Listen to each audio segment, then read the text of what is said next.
Hello, and welcome to another episode of Adamo Baseball, where I'm your host, Adamo.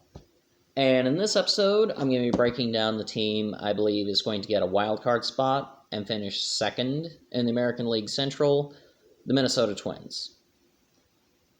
As a team, they've been hovering around the best team in the division. They've either been first or second. The years that they finished second, it's been kind of whereas the years that they've won it, they've been good. The last couple of years, they've been pretty good. I think that they do take a step back this year, not because they're necessarily doing anything wrong. They do have one very specific weakness, but I do think that they'll make the playoffs, that they'll play the Blue Jays,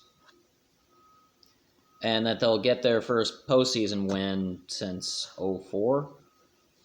So,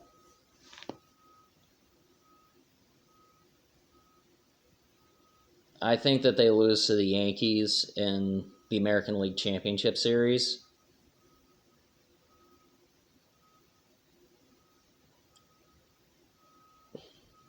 They're probably going to get swept again, honestly. I just don't see it. Again, I think they get their first postseason win for the first time in a very long time, but they're not going to make it very far.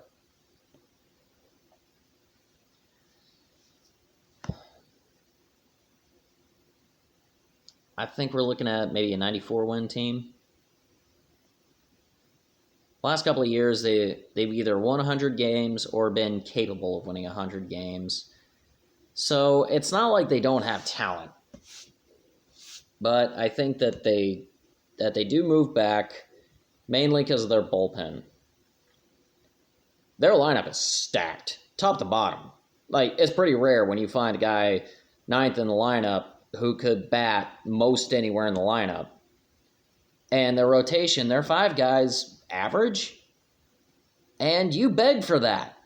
You beg to have a rotation that's stacked enough that your five guys average. So again, I got this from MLB.com, and their closer is expected to be closer by committee. That is never a good thing. All right, before I get too in-depth into the closer situation, I'm going to get involved in the lineup, break it down like I usually do, then on to the rotation, and then we get to the bullpen. Leading off, Max Kepler, right field. So his stats aren't necessarily the greatest, but he has been a pretty good leadoff guy, and for right fielders, that's usually what you would expect. They're not always power guys. I mean, first half of the 20th century they were, but not in the first half of the 21st century. And he is pretty good. He's not great. He's not going to the Hall of Fame, but he is pretty good. Batting second. 5 years ago, I would not have thought of this guy batting second. Josh Donaldson, third base. So, this guy's been real up and down last few years, mostly because either he keeps getting hurt or his play has just declined. He fields a good third base. He does. I think it was 2015 he won the MVP for the American League because he was doing everything right. And he led them to the American League Championship Series that year. The Royals were just playing better baseball at the time. He's been around the league since then. He had a 1-year deal with the Braves last year, and everyone knew that it was just to get the Braves through the season at third base until they found someone else. No one was expecting him to do much more than just fill in. So it's no secret, he's still capable of putting out 35 to 40 home runs a season. He's never eclipsed 40, but it's not impossible for him to do it. I don't think he will. But yeah, he can put it out of the park. That's a non-issue for him. And usually your second guy in the lineup is more about just trying to advance the runner. It's not about trying to knock him home. But hey, if he is effective in that role, by all means. Batting third, this player I'm excited about. Jorge Blanco, second base. Okay, so Jorge Blanco has actually been pretty good. Like, he actually has been, like, synonymous with the Minnesota Twins. And I have no reason to believe that he does not deserve to be third in the lineup. And your three guy, you do expect him to knock him home. Like, we naturally think of the cleanup hitter being the guy who gets 100 to 120 RBIs a season. Three guy can too, and Jorge Blanco is certainly capable of that. The reason why he's not batting cleanup is because of the cleanup hitter, Nelson Cruz, designated hitter. He has been just putting him out of the park and knocking people home for quite a while. He's an extra base hit machine. And he has been for most of his career. I think he was the one that I looked up and saw that has been playing for, he's entering his 17th season now, I think. He started in 2005. Most guys playing in 2005 are not playing today. And he's still going. So this may be, I don't know what his contract situation is like, but it's very possible that he could be hitting, like, his farewell tour. I haven't heard anything. I don't know anything specifically, but it could be his last go. And if the Twins are not playing up to snuff in July, then he could be a trading chip for someone who is trying to get there, who needs a little extra power to their lineup.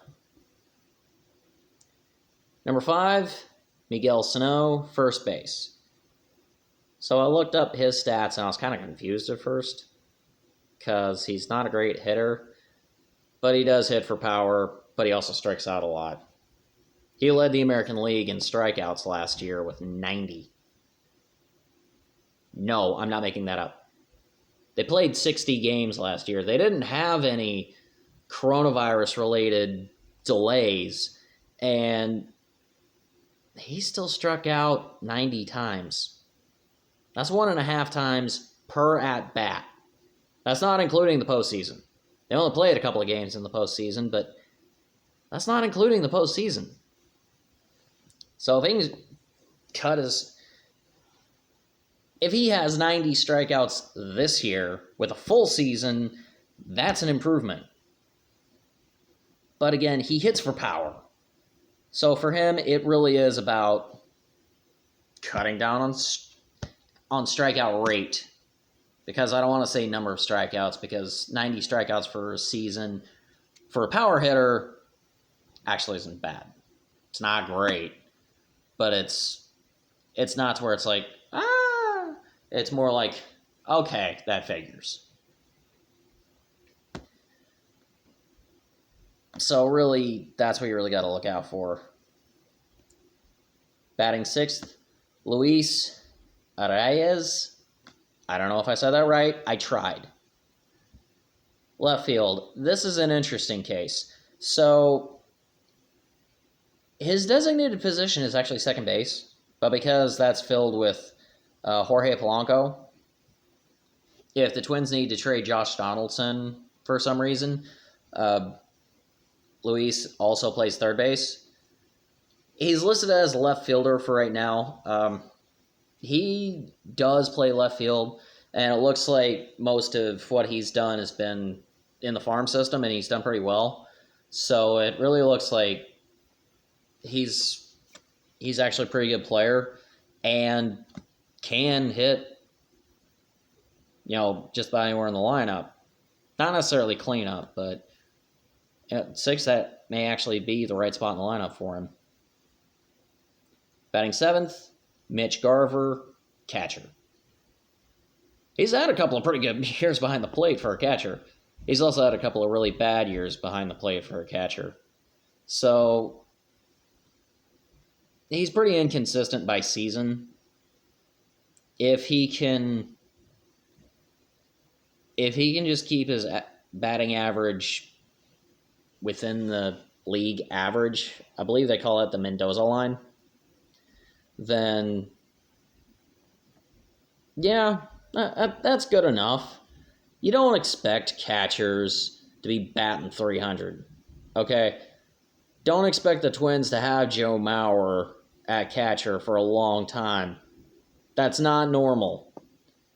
The dude was a Hall of Fame, or the dude played Hall of Fame level his whole career, especially with a bat. So, Max Scherzer added the cutter to his arsenal because he got tired of trying to figure out how to strike out Joe Mauer. He said that. Max Scherzer said that. And Mitch Garver, apparently he's got some good years behind the plate. He's got some bad years beside the plate. Obviously, he's the kind of catcher you pay for behind the plate, not beside it, which is true of most catchers. I emphasize that point a lot. So 7 is about right in the lineup. Here's the one that I didn't see coming, mostly because I didn't know he plays for Minnesota now. Drelton Simmons, shortstop. I thought he was still an Angel. He has had a very successful career as an Angel. Seriously, he's actually been a really good player for the Angels for quite a while. I was looking up his stats. This is his 13th year, 12th year. I think his rookie year was 2009. We typically think of the Angels as a team where players go to end their career. Bobby Abreu, Hideki Matsui, etc., Albert Pujols. Well, Andrelton Simmons was actually one of the players during that time frame who was good.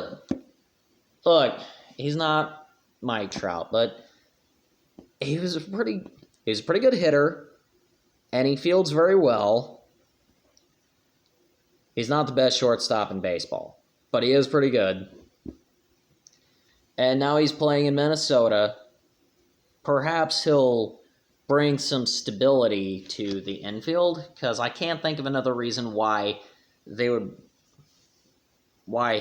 leave Anaheim. I don't know if he was traded or if he chose to sign there. I don't know what the contract situation was. And hey, I think he's a great addition for the Twins. And don't be surprised if he gets bumped up in the lineup. Batting 9th, Byron Buxton, center field. I mentioned the bottom guy in the rotation in the lineup can hit pretty much anywhere. His stats aren't great, but I went ahead and looked it up because there were a lot of years when he didn't have a lot of at-bats, so I wondered why. He's had a lot of injuries throughout his career, and it looks like he's finally going to be coming into a season healthy. And the 2021 season is not supposed to be strike shortened like most years. So if he can make it through a whole season healthy, then yes, he will be a very good center fielder. He should be able to hit well. If he can't hit well this year, it won't be because of injury. So I think that this will be a good year for him. So I think I just exemplified just how strong this lineup really is. Top to bottom, it's pretty good. Yeah, you got a couple of holes there, but nothing you wouldn't expect. Everybody's got holes. Everybody's got problems. So their problems in the lineup are not bad. They're not. And their rotation is pretty good, too. Number one guy in their rotation, not a name I expected to see, but still a pretty good pitcher all the same, Quentin Miata. He made a name for himself pitching for the Dodgers, came up through that farm system, which is a pretty good farm system, and I think he was pitching third generally when he was a Dodger behind Clayton Kershaw and either Ryu or Walker. I think he predated Walker. No, I think he was there for Walker Buehler. I don't think he was there for either Rich Hill or for Zach Greinke. But he's been pitching behind a pretty good rotation, and he's been in Minnesota for a couple of years now. So his ERA may not necessarily be the greatest some years, but I think that he actually is a pretty good pitcher, and I think that he can have a pretty good year. Number 2 in the rotation, a pitcher I've been very high on, and I've made it no secret that I've been pretty high on this guy, Jose Barrios. Or Barrios. Yeah. He's a stud. He's really good. And he can throw a complete game shutout on any given day against anyone. His ERA has been usually in the mid threes. Expect him to have a stellar year this year. I do. I really do. I think that he's going to have a below 3 ERA this year. Pitching third, Michael Pinata. Apparently he was a Yankee for a while. So I did look this up before I started doing this. He was a Mariner. That's right. He pitched pretty well for the Mariners for a while. I think it was after King Felix started declining. And Pinata actually was a pretty good pitcher for the Mariners. So I think 3 actually is about right in the rotation for him. He's not a stud. He's not a star. But he is pretty good. And I think he actually is a pretty good high-end 3 pitcher. Fourth, this guy's had a very, very up-and-down career. He's been pitching since the mid to late 2000s. J. Happ, spelled J-A. Happ. I know his name because he usually pitches pretty well against my Red Sox.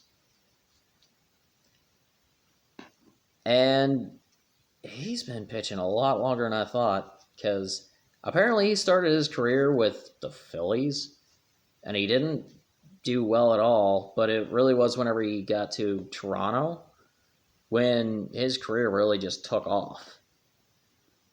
And when he signed with the Yankees, he pitched pretty well, and he pitched for them in the postseason. And he's actually closer to a high-end 3 pitcher. So having him 4th shows the strength of your rotation. And pitching 5th is Matt Shoemaker. Throughout his career, he's been an average pitcher. And if you got an average pitcher that can get you to a 500 record, or that can get a 500 record, you want that. Typically, you're lucky if your 5 guys got a 500 record. They usually don't. So, yeah, they don't have the best rotation in baseball. I'll get into that on down the road. I'm not sure who I want to pick for that one yet. But they've got a pretty good rotation. And I think that rotation and that lineup will take them to the postseason. Here's where it gets interesting. And I do mean interesting. Closer. So their closer is Taylor Rogers, officially, but they're expected to have a closer by committee. The other two being Alex Colomé and Tyler Duffy. Alex Colomé was a White Sox last year, and in yesterday's episode, I talked about how the White Sox bullpen is what really held that team together. Alex Colomé was one of their big guys. Like, he had 12 saves for them last season. They played 60 games. Meaning 1 out of 5 games they played, he had a save. So, don't be shocked if he takes over the closer role. And, yeah, it actually ends up being pretty good. But Taylor Rogers, so far, as of right now, is their guy. And Tyler Duffy is their other, big name closer. It looks like Alex Colomé is the good one. But the rest of their bullpen is... So, I think that's what's really going to hold them back this year. Because if you can't make it through the 6th, 7th, and 8th inning with a strong rotation that can get you 5 or 6 innings, if you can't make it through the last third of the game, then it's really hard to win. I think they'll be able to. I think they'll be able to win enough to get them to the postseason, like I said. I think with the White Sox, we're looking at 96, 97 wins. With the Twins, I think we're looking at about 94. And I think the bullpen's what's going to hold them back. I think that they're mostly going to run starters in the wild card game against the Blue Jays. And yes, they have Ryu. And the Jays have power, but a lot's going to change between now and then. But I don't see the Twins being able to beat the Yankees in the postseason after the wild card game. Of course, I could be entirely wrong, in which case I'll be the first to admit it. And I have no idea who I think that the White Sox are going to play just quite yet. So, yeah, those are my thoughts on the Minnesota Twins. And if you'd like to let me know your thoughts, you can do so. Actually, it'd be via email, ladamo89@gmail. I know, dangerous to give out your email, but I'm not giving out my password. And that thing's locked up pretty tight anyway. And for some reason, I can't get my Twitter to work, so I may just build a new one. But those are my thoughts, and you can let me know there, or if you'd like to support my show and you can let me know there, you can do so on Patreon at Adamo Baseball Podcast. There's no hyphen on Patreon. So, with that being said, thank you for listening. Cheers until next time.